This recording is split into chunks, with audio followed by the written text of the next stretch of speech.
আজকে আমি এক ব্যাগ ভর্তি ফাইল নিয়ে কোথায় আসলাম। তো হ্যালো বন্ধুরা, ওয়েলকাম টু মাই চ্যানেল। সবাই আমাকে সাপোর্ট করুন। তো সকাল সকাল আজকে ঘুম থেকে উঠে আমি রেডি হয়ে বেরিয়ে পড়েছিলাম কম্পিউটারের উদ্দেশ্যে।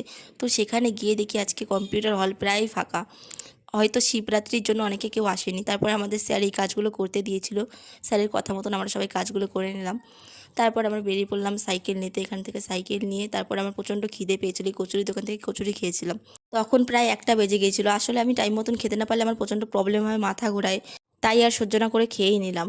তারপরে আমরা এদিকে বেরিয়ে গেলাম, ওরা দুজন এদিক দিয়ে চলে গেল আর এইদিকে আমি একা হয়ে গেলাম। একা একা যেতে এত বোর লাগে কি বলবো। বাড়িতে এসে শুনি সবাই নাকি যুবসাথী প্রকল্পের জন্য ফর্ম জমা দিতে গেছে। তারপর আর কি আমিও সব কাগজপত্র গুছিয়ে নিয়ে বেরিয়ে পড়লাম ফর্ম জমা দেওয়ার জন্য। যারা 21 থেকে 40 বছরের মধ্যবর্তী বয়সের আছে তারা এই ফর্ম ফিল আপটি করতে পারবে। তারা প্রত্যেক মাসে 1,500 টাকা করে পাবে। 5 বছর পর্যন্ত তারা এই সুবিধা পাবে। কত ভালো না? এর জন্য আমিও চলে গেলাম জমা দিতে। ফ্রির টাকা আর কে ছাড়ে বলো। তারপরে এইসব ভিড় অতিক্রম করে আমি আমার কাজ সেরে চলে গেলাম মাখার দোকানে। সেখানে গিয়ে আমি নিয়ে নিলাম 1 প্লেট শাকালু মাখা।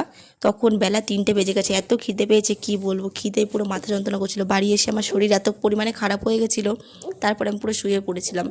তো বাই বাই, আজকে এই পর্যন্ত।